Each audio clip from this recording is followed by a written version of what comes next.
You ever hear something at night that makes the hair on your arms stand up, then convince yourself it was nothing, just to sleep? Yeah, I used to do that a lot. Until the night something answered back. Let me back up.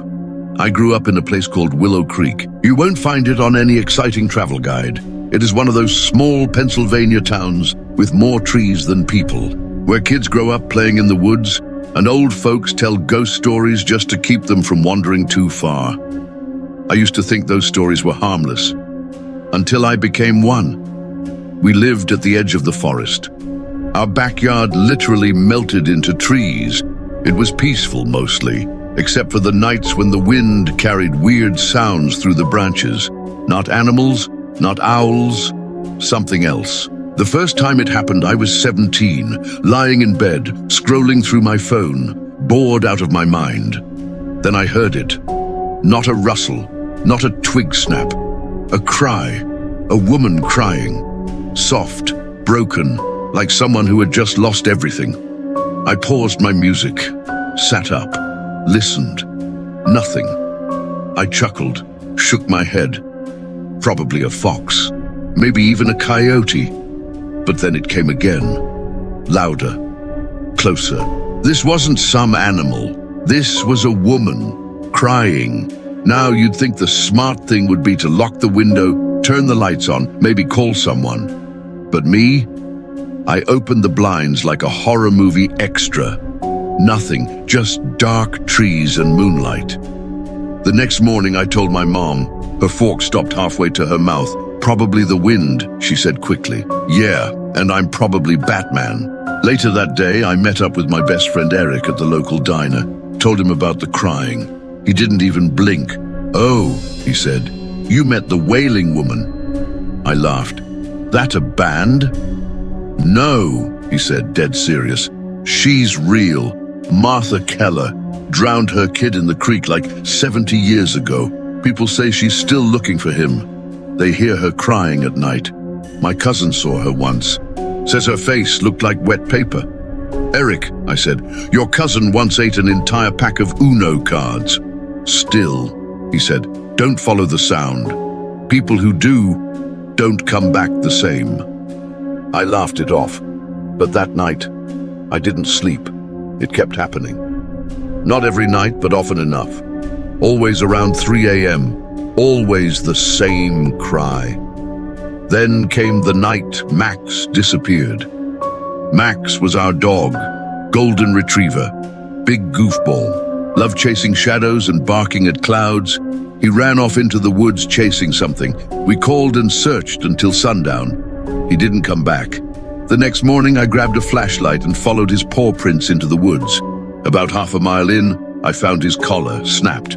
Lying beside it, barefoot human prints, tiny like a woman's. No shoes, no socks, just bare feet in the dirt. They led to the creek. The water was cold and slow moving. Max's prints stopped at the edge. The woman's went halfway in, then vanished.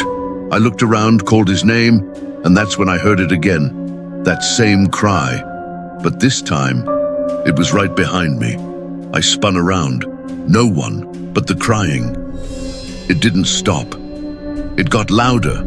I ran. That night I barely slept, but at 2:59 a.m., Max barked. Not just once. He was growling. I rushed to the window. He was back, or at least something that looked like him was standing at the tree line. But it wasn't moving right. I opened the door. Don't! My mom screamed from the hallway. That's not him! I froze. What do you mean? She didn't answer, just said, go to your room, please. And she was scared. I'd never seen her scared. The next day, I went up to the attic looking for old photos of Max. I ended up finding something else, a diary. It belonged to Martha Keller, the name Eric mentioned.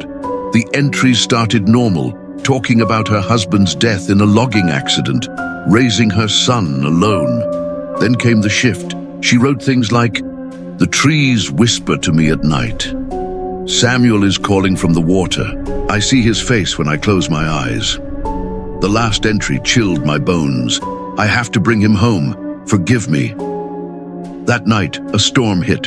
Thunder, lightning, the whole horror show. And at exactly 3:03 a.m., the crying returned, louder than ever. I peeked out. There she was, a woman in white, soaked from head to toe, walking across our yard like she belonged there. Her head hung low, her hair sticking to her face. She looked up. Her face wasn't human anymore, swollen, gray, like someone who drowned years ago but never decayed. Her eyes were black, empty. She stared straight at me, then vanished. I don't know what came over me. Maybe I was done being scared. Maybe I wanted answers. I grabbed my flashlight and followed her, through the trees, through the storm, to the creek. She was standing there, waist deep in the water, crying, not sobbing, just leaking grief into the night. "Are you Martha?" I asked. She turned her head slowly. Her face was soaked. Her mouth moved without sound. Then she pointed down at the water beside her.